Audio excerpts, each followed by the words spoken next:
Interstellar is directed by Chris Nolan. Do I need to tell you more? It also stars Matthew McConaughey. Are you in the car going to the movie yet? Are you on your way to go see it? Also stars Anne Hathaway, Michael Caine, Jessica Chastain. And it's about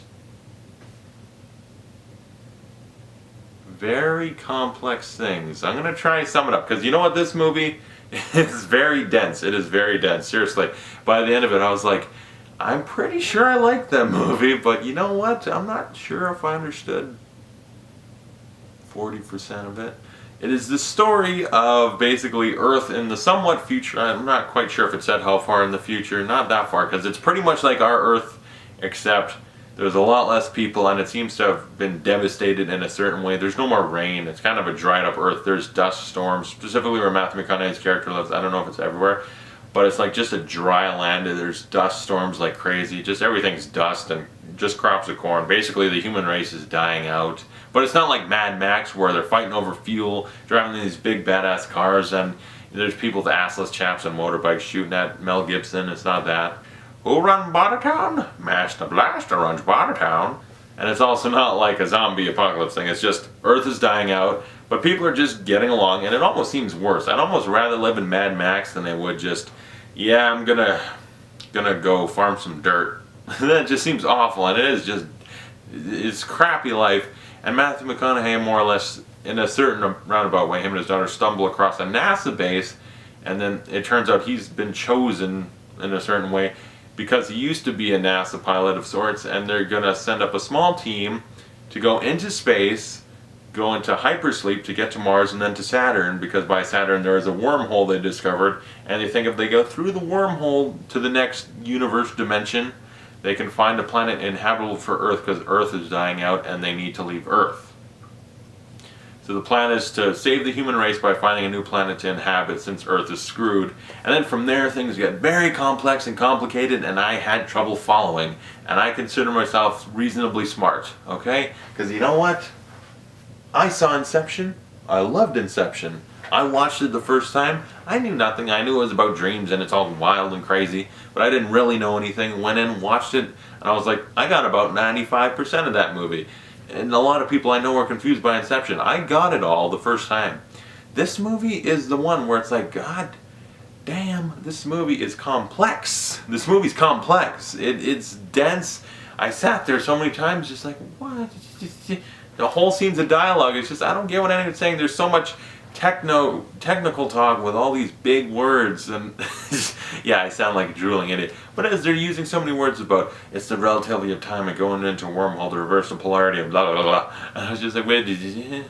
Like, I don't know how actors were able to remember the scripts, because I wouldn't. It makes no sense.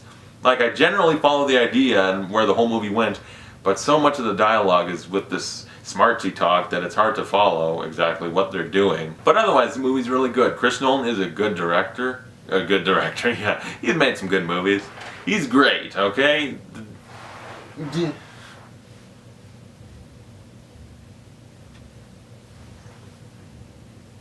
Yeah. Like, that's all I need to say. He also made the I'll grab the other ones. Insomnia, an underrated thriller. It's a thriller, okay? It doesn't hold up to Inception because it's a different thing. And The Prestige, I really like it. This movie is more like Inception. It's very complex, complicated, but it's got great performances. It's really well written, and there's a couple killer cameos, like actors in the movie you wouldn't expect. It's like, whoa! But the movie is so dense and expertly written in a way that's just so complex. It's got great, huge ideas. It's a very interesting sci-fi movie, and the places it goes, I really likes. That's poor English. But one of the only problems is it's so long, and I usually don't complain, but I noticed this time, because a lot of times I'd just be like, oh God, my ass hurts. From just sitting there so long, your ass falls asleep, and you're like, can I go walk for 5 minutes?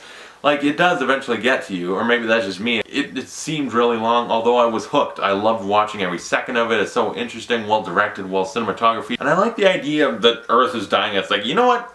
Even though we were born here and we live on Earth, there's probably a better planet out there somewhere. That seems like a really plausible idea considering how Earth is now. It's like eventually we're all going to flood over from global warming, or it's all going to dry up. Who knows what's going to happen? We're going to run out of oil and it's going to implode. Who knows? But it seems like a plausible thing, and the idea of deep space exploration, going to these new dimensions and all that, it's so intricate and complex and philosophical and all this.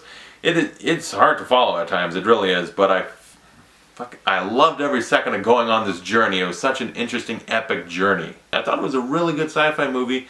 I feel like it's something that improves on a second viewing. You watch it the first time, it's like, okay, that's what it's about and all. Cool. You watch the second time, you can appreciate it more. I'm pretty sure that's how I'll feel about it, so I'm going to eventually watch it a second time. But it is a densely made, expertly made sci-fi movie.